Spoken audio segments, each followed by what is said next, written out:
And we begin this Sunday morning with breaking news from Israel as the war against Hamas terrorists enters a 16th day. This morning, 1,400 Israelis are dead. More than 4,600 Palestinians are dead, including 32 Americans killed.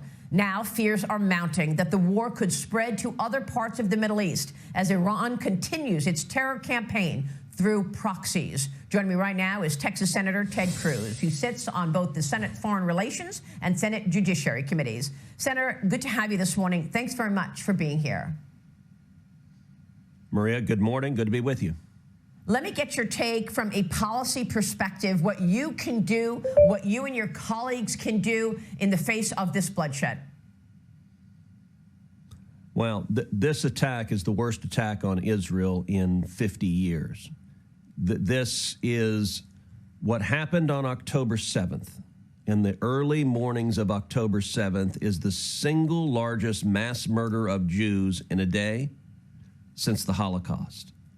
And Israel right now is quite rightly responding, and they are responding. Prime Minister Netanyahu has made clear that his objective is to utterly eradicate Hamas. These terrorists, they targeted civilians. They went from home to home to home, going after civilians, deliberately murdering the elderly, murdering women, murdering children.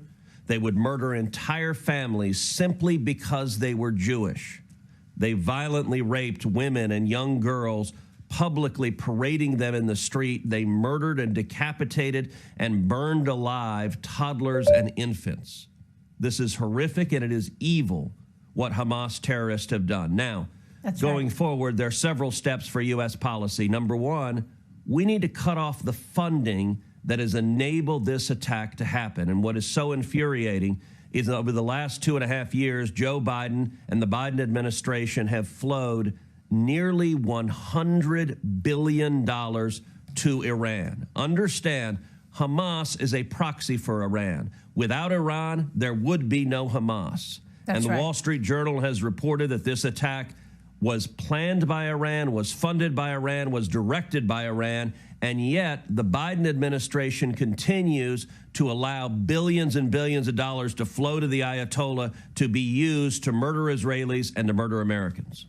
That is exactly right, Senator. And right now, we have Iranian sympathizers working within the Biden administration. And that is why I started asking you, what can you do about it? Because these atrocities are continuing, and we have Robert Malley, apparently Biden's chief negotiator in the Iran nuclear talks. We have others that are still working in the administration that have been leading this effort to get the United States back into an Iran deal, leading this effort to, in fact, lower the sanctions, enabling Iran to generate billions in revenue. And what are they doing with the money? They are empowering these terrorists.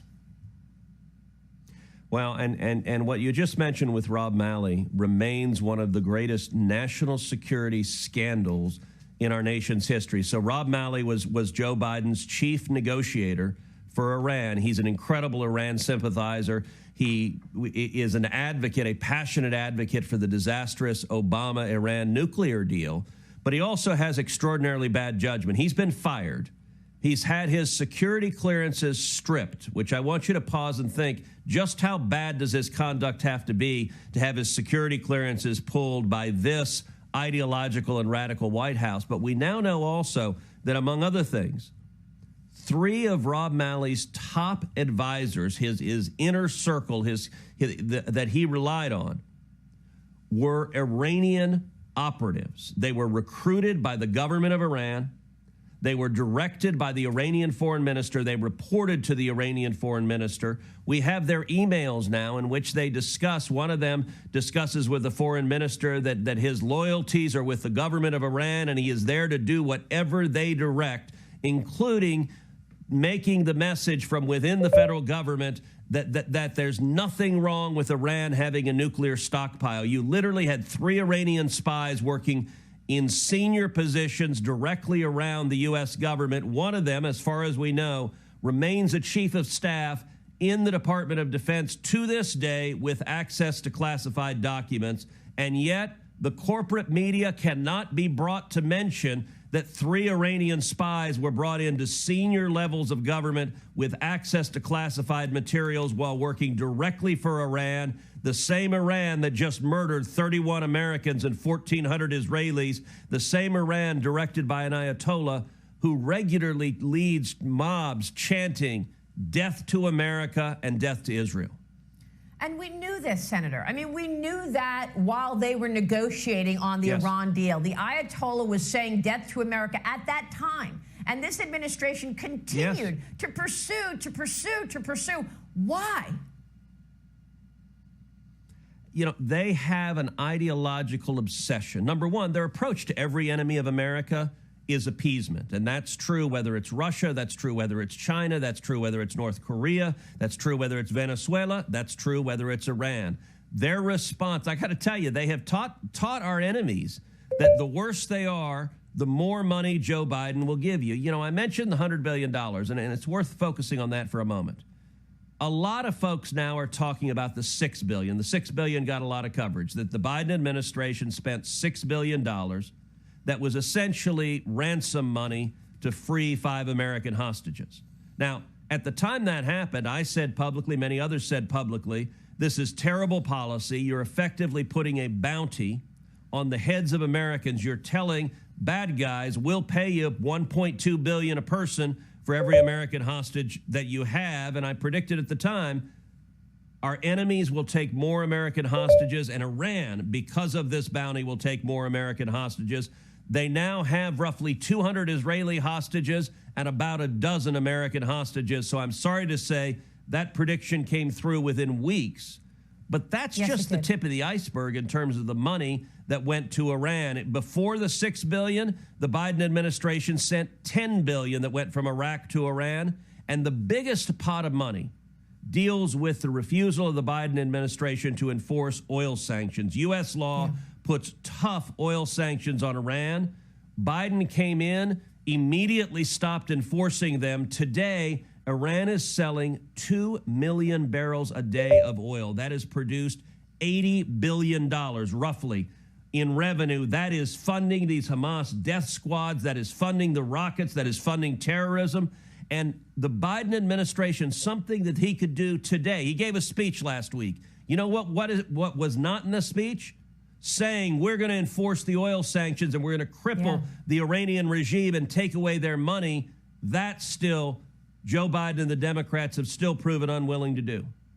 Yeah, that's a great point. And it was just stunning to me to understand the fact that while this administration was actually negotiating to pay money for those hostages, the Iranians were actually planning on taking more hostages. And that is exactly what they did. They unfroze the money, they went in, and Hamas went in and took more hostages. That is exactly what happened. I want to get your take on what happens with Jack Lew. Last week, your committee heard the hearing of the former Treasury Secretary under President Obama. He wants to be the next ambassador to Israel. Is it going to pass? Well, I don't know. I think he's a terrible choice. I think you will see Republicans voting against him. The question is, does every Democrat vote party line? And they might. Jack Lew was the Treasury Secretary under Barack Obama. He was one of the critical point people for negotiating and implementing the Obama-Iran nuclear deal. Jack Lew played a critical point in flowing over $100 billion to Iran. That was catastrophically stupid then. It hurt American interest. It cost American lives. And now Joe Biden has taken the appeasement of Barack Obama towards Iran, has taken it to another level, and he wants to put as the point person for the administration in Israel someone who has funded in a very real way the death squads that are attacking Israel. I think that's a mistake.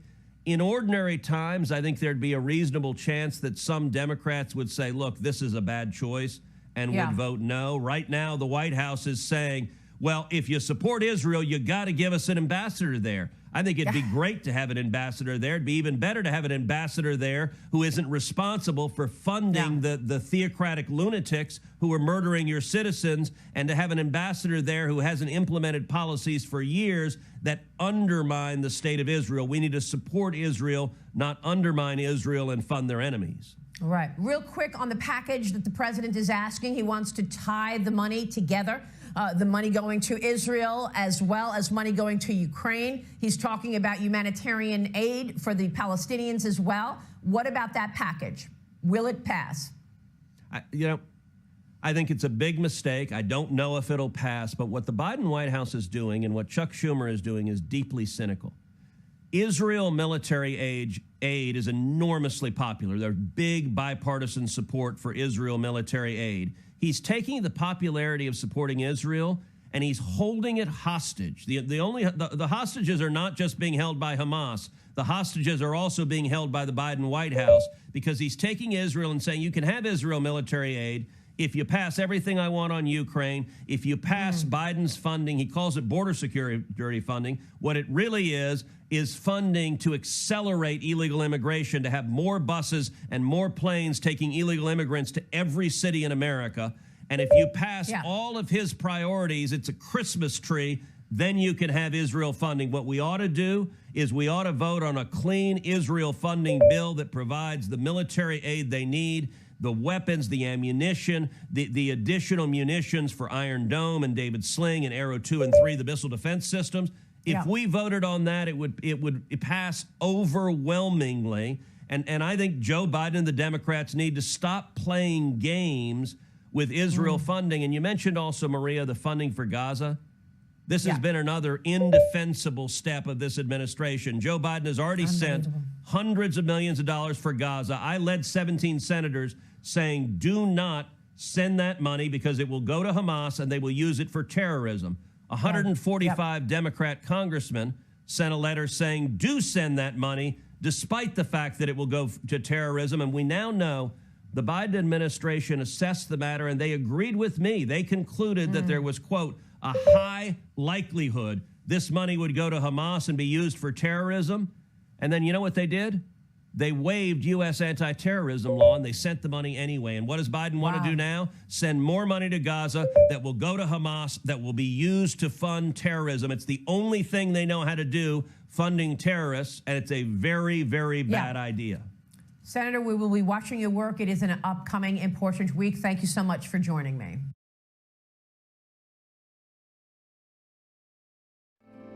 Because the flag still stands for freedom, and they can't take